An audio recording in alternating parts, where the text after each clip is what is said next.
Hi, so this is going to be an instructional video on a dumbbell deadlift. This is going to be in more detail. I do have a separate video just showing the movement on this channel, so you can check it out there. Otherwise, I'm going to go deep dive and kind of understanding the form and what you need to do with it. So I'm going to kind of talk through the video and kind of let you know some tips and tricks on there.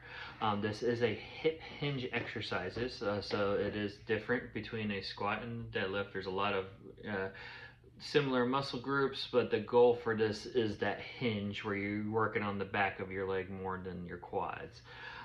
So with that, I'm going to kind of give you some tips and tricks with that. So the main thing is imagine you're wearing a rope around your waist and it's pulling you back. So when it's pulling you back, it's pulling the glutes back, creating that little hinge on your body. So kind of you're going to see me in a second resetting. You're going to see my shoulders are going to roll back. So what I'm going to do with that is it locks my shoulders in, kind of keeps me from rounding the back, keeps my spine straight. That's tip number one.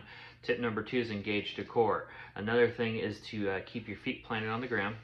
Usually drive with the heels, but want to be as flat as possible on there.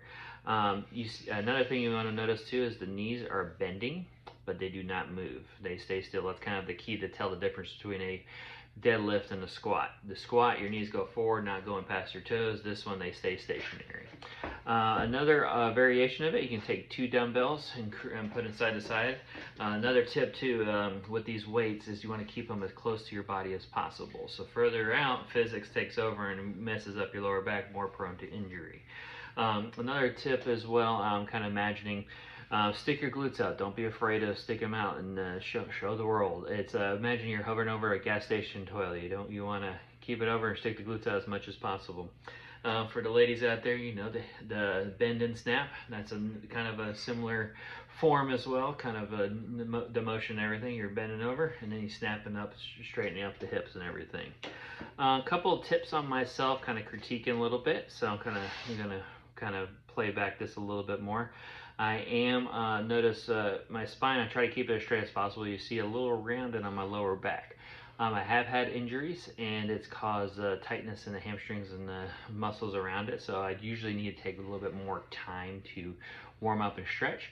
To be transparent, when I did this motion, I only did a very quick warm up. So you can see my form is a little limited because of how tight it is. So I usually need to take a little bit extra time to stretch out the hamstring, stretch out pretty much a full body warm up to kind of get myself into better form. Another tip on myself is kind of more of a, if you're especially doing more weight, the shoes. I'm wearing running shoes. Not ideal for lifts like this. I would say Converses or even barefoot. I know some gyms don't allow that, so I would say Converses or lifting shoes are probably very ideal. It keeps you planted on the ground so you're not incorporating the instability of what that running shoes would do. But yeah, so that's pretty much the kind of the gist of everything. By all means, watch the form. That's the main thing. Once you get the form down, you can increase on weight and then work your way up to maybe barbell deadlifts or hex bar deadlifts. Hope you have a good rest of your day. Thank you.